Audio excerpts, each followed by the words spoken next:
viewers, CatGirl George here, and recently I've been playing the game Spyro, Enter the Dragonfly.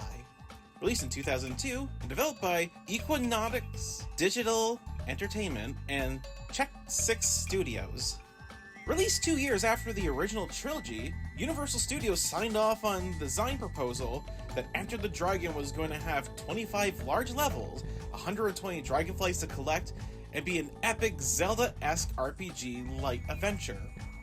This was in January 2002, with the game pushed for a holiday release of that year. On top of Check 6 Studios splitting into teams between two projects and later being closed down, and one of the two leads leaving the project, it should come as no surprise that Enter the Dragonfly wasn't a great follow-up to Insomniac's trilogy.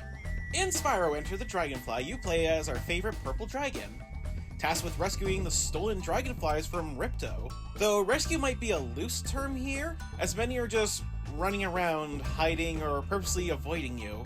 Thankfully, you can collect new breath abilities to aid you, like Bubble Breath for catching dragonflies, Ice to freeze, Lightning to shock, and a Wind Shield to reflect attacks. It's a fun way to change things up a little bit, but ultimately just falls flat with so few opportunities presented to you that actually require you to use one over the other.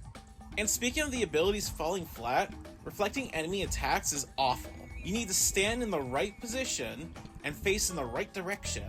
A pixel off, the attack just bounces into another direction except where you want it to go, with no cue as to how off you were.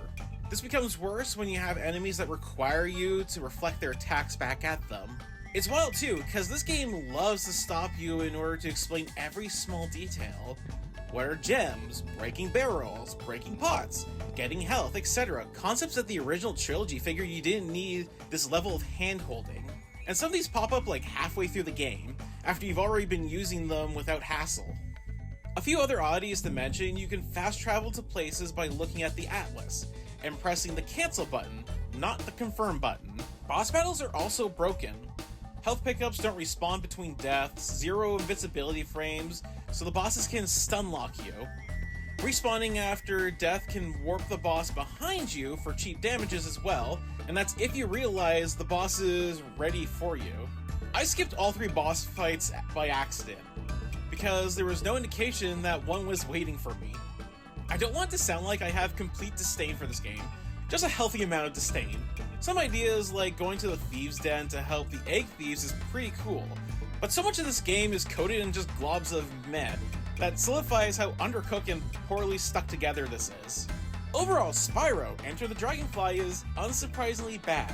Despite trying to look like a Spyro game, it fundamentally feels like an uninspired imitation of what came before it. Clearly hindered by a short development cycle, a closing of a studio, and the loss of its project lead, leaving it in an awful state that I really recommend just not even bothering with.